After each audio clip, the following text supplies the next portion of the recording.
What's happening, everyone? Steve here, Cars with Steve, and today I'm going to show you everything you need to know about the 12-inch Sync4 media screen inside of the Ford Bronco.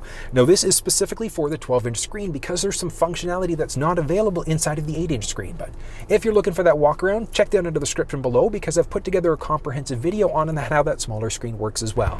But let's dive into it, have a little bit of fun, and see what the Sync4 media screen has to offer. Right now, this is the 12-inch media screen that's going to be standard in some of the versions of the vehicle. So when we get into those higher packages, this is the 12-inch screen that'll be standard, and this thing looks absolutely stunning. So when it comes down to it, we've got our factory navigation that's included, and we don't have to rely on factory navigation because we can use Android Auto and Apple CarPlay, which means that we can use Apple Maps, Google Maps, and Waze directly through this middle screen. But it is nice to know we could just use our factory navigation instead if we really wanted to. But let's dive in deep and figure out exactly what's going on with this media screen. So starting off, we're on our audio tab on the bottom left-hand side. So as you can see there along the top, we can change between our sources. So AM, FM, SiriusXM, Bluetooth. If we had a USB stick with MP3s, that would show up. If our cell phone was connected, that would show up as well. But very straightforward there. Moving down a little bit, we can browse this way if we wanted to. So we can easily figure out which channel's going on. So we can adjust and select whichever one we'd like to. We can set a notification on it as well, so set that song or artist notification, and then we've also got the option for our unique profile. So as you can see there, we can personalize a few things. We'll get to those settings in just a second, but as you can see there, we can change between songs that way. We can move backwards or forwards. We can go live. We've got related, and then we've also got our presets. Now that's going to be slightly different because when we go to, let's say, FM instead, we've got our sources there, we've got our sound settings, and we've got our direct tune. So we can direct tune this way if we want to change to a station. We've got our tuning rocker, and then we've also got our voice command prompt on our steering wheel instead. So a lot of flexibility when it comes down to it. Let's actually do a quick audio test because this is a great song.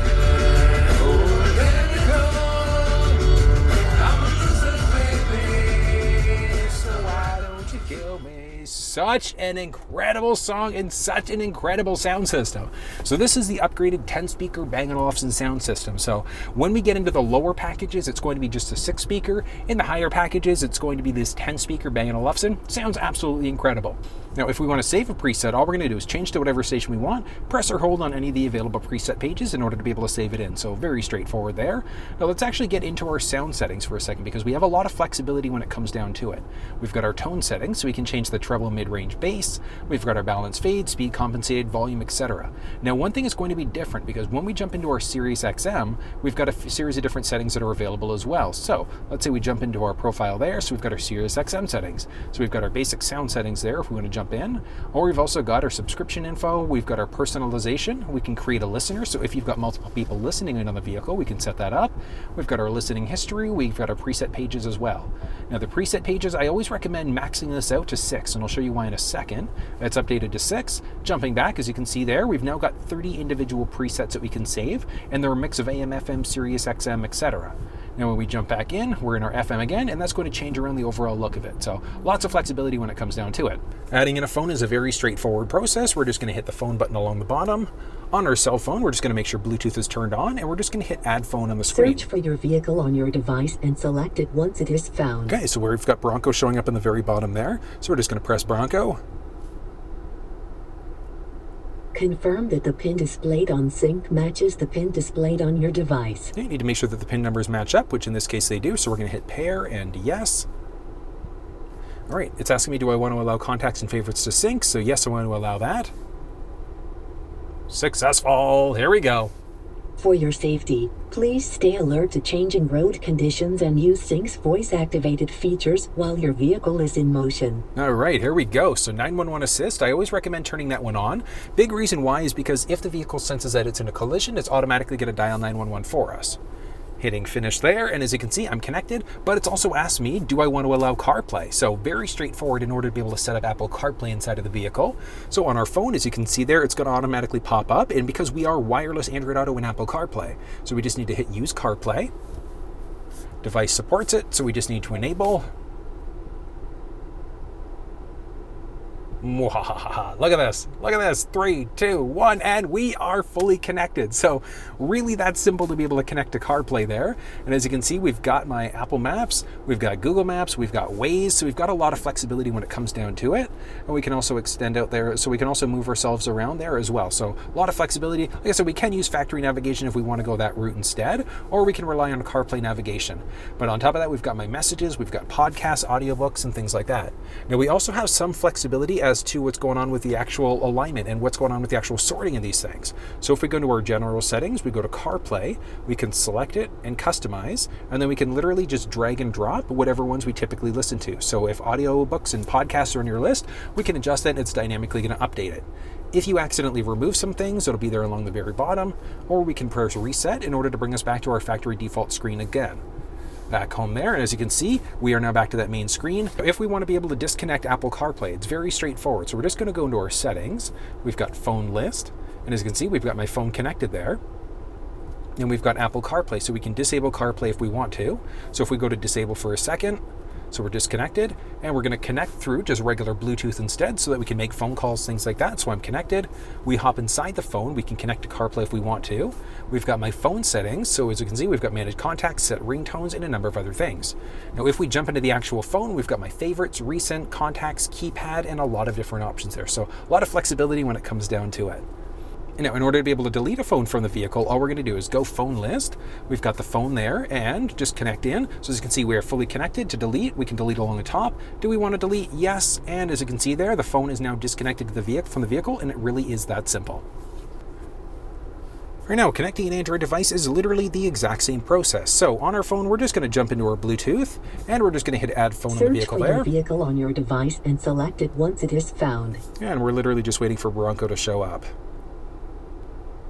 Perfect, there we go. So Bronco's there, so we're just going to press the button. Confirm that the pin displayed on Sync matches the pin displayed on your device. And we want to make sure that the numbers match up, which they do, so we're going to hit OK and yes. Okay, allow access to messages. For your safety, please stay alert to changing road conditions and use Sync's voice-activated features while your vehicle is in motion. Okay, so we are connected there over our phone through Bluetooth, but as you can see, we've now got our option for supporting Android Auto. So all we have to do is make sure that we enable it, and on our phone, so it's asking us allow access to messages, yes, and now they're going to connect.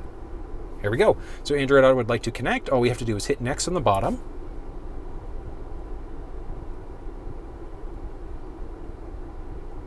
And look at that, we are now fully connected. So as you can see there, we do have our basics for settings, so traffic, alert, guidance, things like that. We can hop into the maps there. We've got our notification center as well as our Google Assistant.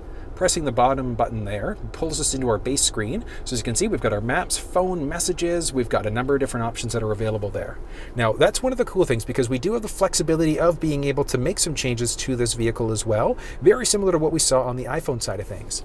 So on our phone settings, all we're going to do is search for Android Auto, and we're just going to go into the Android Auto settings on the top. We can see what car is currently connected. We can customize the launcher. So very similar to the iPhone side of things, we can just drag and drop some things if we want to.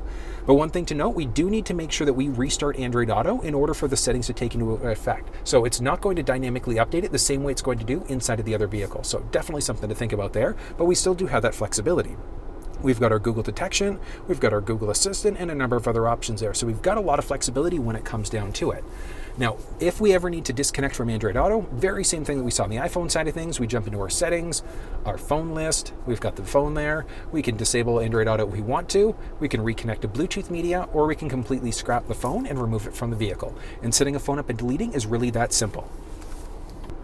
Next up, jumping into factory navigation. So we do have built-in navigation, which is great. We can use Android Auto or Apple CarPlay as well to go through our maps if we want to go that route. But we've got a lot of flexibility when it comes down to it. So we've got our map orientation, we've got our voice, so we've got our voice and tones, etc. And that's for the upcoming turn. We've got our avoid en route. So that's a neat one because if you want to avoid toll roads, country borders, things like that, we've got that flexibility. Moving back, we can show things on map, and we've got some advanced settings. So our routing and map preferences is a neat one because we can avoid traffic. We've got our 3D map, fastest, eco-friendly, or the shortest route, and our breadcrumbs. I want you to think of breadcrumbs as in Hansel and Gretel. So you're leaving breadcrumbs along the route that you go. So with breadcrumbs turned on, as we go through different parts of the map, it's literally going to leave dots letting us know which direction and which areas we've already been to. So it's really cool if you're going to be going to places you'd never have visited before because you can see and trace exactly where you've been. You've got your privacy and then your basic about settings there as well. Now when it comes down to actually searching for an address, we've got a couple different options there. So we can literally just type in, so start typing in an address if we want to. And just pause for a second because it is predictive. As you can see, so it's given us a few different options. So we're just going to select one of the options here.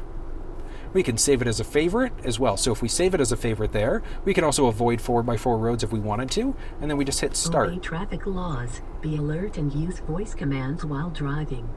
Please proceed to the highlighted road. So very straightforward there. We can add dynamic stops if we want to. We can look at the overview, we can look at the voice, or we can cancel out the route if we really wanted to also. So a lot of flexibility there. We can stretch the entire map out so that it hits the entire side of the screen, which I love. And then we've also got the option of seeing how close we are to that route being completed. So really, really cool what options we've got that are available there. We can also get rid of that route if we wanted to. Now, this is actually one of the interesting things because let's say we scrap that route for a second. We can now search, we can go to our recents, or we can look at saved. So if we look at our recent, we have that one and we've also saved it in as well. So what I want to do, let's go back to our saved for a second. We've got this one that's saved. We've got options, so we can go there. We can also edit it out there, so we've got some different options, so we can see what route guidance we've got. So we can choose the route, which I love that fact. So if you want to go one route versus the other, you've got some flexibility to the actual route that you're taking. So this is really neat because the system has definitely gotten an upgrade from the previous gen Ford vehicles. So I love the fact that we've now got this option. And then moving back there, so as you can see, we've got our coordinates. Now, the coordinates is actually an interesting one because we can search for a physical address if we wanted to, or we can also search by GPS coordinates. So definitely useful if we're going to be going off-roading, if we're going to be taking this thing into places where you typically wouldn't have a physical address, we can literally just type in the GPS coordinates there as well if we wanted to. So a lot of flexibility with the actual map application. Moving into our application screen, this is where we get into some other settings. So we've got our Android Auto, Apple CarPlay, and then our mobile apps as well. So certain apps will work through this middle screen. On the iPhone side of things, so with Apple CarPlay, we can use things like LiveX Live and Pandora, so some different radio apps directly through this middle screen. Moving into our settings, so some more advanced options. We've got our radio, so our radio text, preset pages, etc. We can add in a phone. We've got our sync navigation, which we've already been through these settings as well. We've got our basics for sound, so treble, mid-range, bass. Vehicle settings, so we've got our 30-minute max idle. Rear occupant alert, so if we go to turn the vehicle off, this is the rear occupant alert. So it just gives us a reminder to check the back seats. And we can just bring this thing back to life again. And if you really won't want to, so if you're never going to have anybody back there, you can turn that alert off if you really wanted to. So it's nice to know that we've got that flexibility. All right, and let's adjust this speed because things are getting a little toasty. All right, now looking off, we've also got our My Key. So My Key gives you the option of setting up certain limitations for the key fob. So if you're going to be lending this thing out and, I don't know, maybe you want to make sure that people don't go more than 100 kilometers an hour, you've got that flexibility. So you just have that main fob, go through the My Key in order to be able to set that up. Remote start setup. So yeah, we've got the option of remote starting through the key fob or through our cell phone. When we remote start, what happens? We can turn the system off completely. Is it going to go for the auto, so let the vehicle determine what the cabin temperature should be, or is it based off of our last settings? We've got our seat and steering wheel. So when we go to remote start, is it going to let the vehicle determine if the heated seat or the heated steering wheel are going to turn on as well? And then the duration, so 5, 10, or 15 minutes for that remote start. Moving back, we've got our windows as well, so we can remote open. Let's actually hop outside the vehicle right now to figure out how that feature works. Right now, rolling the windows down using the key fob is very straightforward. So what we're gonna do is press the lock button twice. On that second press, we're gonna hold it. But one of the interesting things is we can also pause it partway through by pressing the lock button as we go. So this is what happens. We press 1, 2, and hold. Windows start going down, we can press that lock button in order to pause it, and then we can double press that button again and hold it in order to be able to lower it down the rest of the way. So it is very smart that way. Now, one thing to note, it is remote down, but we do have to manually roll the windows back up. And I say manual, but we have to power them up instead. We don't have the option of locking it out in order to be able to roll those windows up. So it is nice to know if you're approaching the vehicle on a hot day, we can roll it down using the key fob. So super simple, and I love the fact that we've got that option, and it is such a simple thing to do. I do wish that we had the option for remote rolling up as well, but we don't have that flexibility as of yet. Moving down, we've got our wipers. Big one there is going to be the courtesy wipe. So as the wipers are going, what will happen with the courtesy wipe turned on, when it stops at the end of the cycle, it'll go one more time to get rid of any sort of excess that might be on the windshield. And then our wiper on went in reverse. So if we've got our forward wipers going, and when we put the wiper on, and when we go into reverse, what'll happen is it'll actually automatically flip that rear wiper on for us as well. So it is really smart there. I do recommend keeping that one turned on. And we've also got our lighting. So a lot of lighting there. We've got our auto high beam, which the auto high beam, if it's too dark, it's going to flip the high beams on for us. If the vehicle senses an oncoming vehicle, it's going to automatically dim them, turn them off, bring them right back to life again. So a lot of flexibility there. Our auto lamp delay, when we go to lock the vehicle, is it going to stay on for a few seconds there? So we've got a few different options. And then we've also got our zone lighting as well. So we can do the auto lamp override if we wanted to. And moving back, and we've also got our ambient light, so we can't go through different colors, but we do have the option of going how bright it is. So we've got that, and we can turn it off if we want to. And then we've got our locks. So a few different options there are auto unlock or lock, mislock chirp. So if a door isn't shut and we go to lock, it's going to double chirp at us, letting us know. When we go to remote unlock, do all doors become unlocked, or is it just the driver's door? So you've got some flexibility there. That's going to be the basics of the locks and the vehicle settings. Moving into our clock, we can adjust minutes, hours, 24-hour mode. We've got some general settings. So we've got our English, Spanish, French, Celsius, Fahrenheit, miles and liters per 100 or miles per gallon. We've got PSI, touchscreen beep. We can turn that on or off, or we can just do a factory reset. So a lot of flexibility there. Our display. So as big and bright as this display is, if you find it's a little bit too much, we can turn it off if we want to. Press it in order to bring it back to life, or we can turn it into a calming screen. So we've got the date and time, same thing, button press to bring it back to life. We can adjust the brightness of that screen as well, and then we've also got our mode. So as of right now, it's technically in the daytime mode, so it's in auto, so it's going to flip us between the day or the nighttime, depending on how bright it is outside. But when we're in the nighttime mode, look at that. I love the look of this thing, so I would personally leave it on night mode all the time, but it is a matter of preference. When we're in the auto, it's going to flip between daytime or nighttime, depending on how bright it is. And that's the basics there. Scrolling across, we've got our connectivity and vehicle hotspot. So we can connect to Wi-Fi network at home. Vehicle hotspot, the vehicle is good for, it's got a built-in modem, so we can use it to connect up to 10 devices. We do need a data-only plan through our cell phone provider in order to be able to do that, so definitely something to think about. Mobile apps, certain apps on Android will only work through USB. So even though we've got wireless Android Auto, certain apps you do need to be plugged in order for that to actually work. And we've got our system updates as well, so we can turn our automatic updates on. We can schedule when the updates happen, so it's really nice there.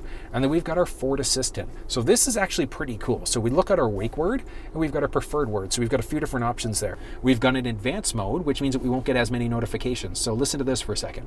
Okay, Ford. 97.7. Okay. So it changed stations for us, but it didn't give us a notification letting us know that it was going to do it. We've got a lot of different options when it comes down to it. We've got our 911 assistant as well as our valet mode. So valet mode is automatically going to lock the screen out. So I shouldn't say automatically. We've got to enter in a 4-digit number. When we enter in that 4-digit number, it's literally going to lock the screen out. So we enter that 4-digit number. You can't press any buttons until you re-enter the number again. So definitely useful if you're going to be passing the vehicle off to a valet driver so that they can't look through your settings and things like that. Last one along the very bottom is our feature screen. So a lot of different options there. We've got our driver assistance settings, so a lot of flexibility. Now, this specific vehicle is one of the higher packages, so we've got the adaptive cruise control system. So we've got our normal and our adaptive cruise control. And we've got our lane keeping system. So lane keeping system works 3 different ways. Way number 1, if the vehicle senses that you're going over into a lane without signaling, it'll give you a little bit of a steering wheel shake, almost as if you're running over rumble pavement.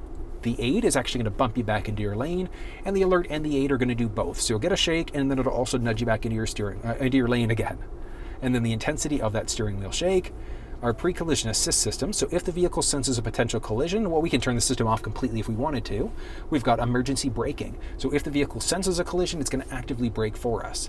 With the evasive steering, it essentially puts your steering wheel into overdrive. So if it senses a collision, actively brake, or the evasive steering, what it's going to do is it's going to hypersensitize your steering wheel in order to be able to crank your way out of a potential collision as well. And then we've got our sensitivity levels also. As we start to move down a little bit, we've got our rear camera, so we've got our delay there. Our blind spot system lets us know if anybody's entered the blind spot on either side of the vehicle. Pop you to the side there for you to take a peek.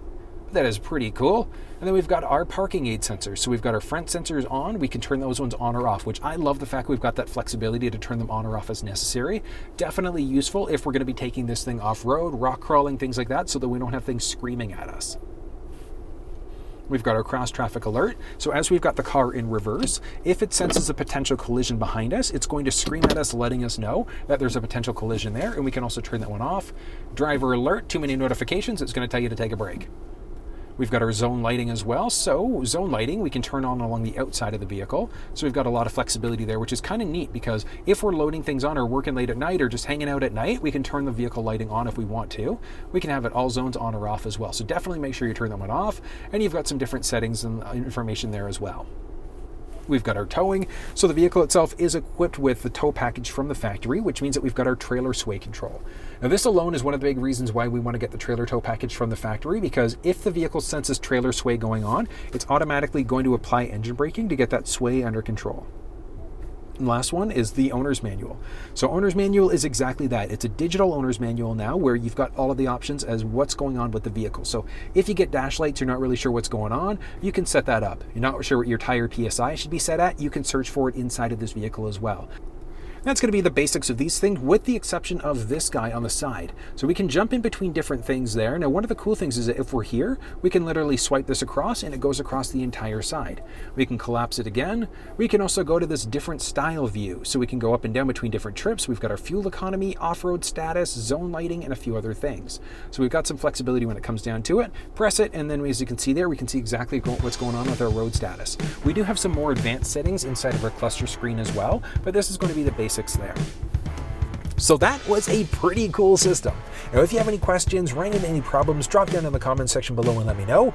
If you enjoyed the video, give it a thumbs up, share it with your social networks, and subscribe. And until I see you next time, make sure you stay safe.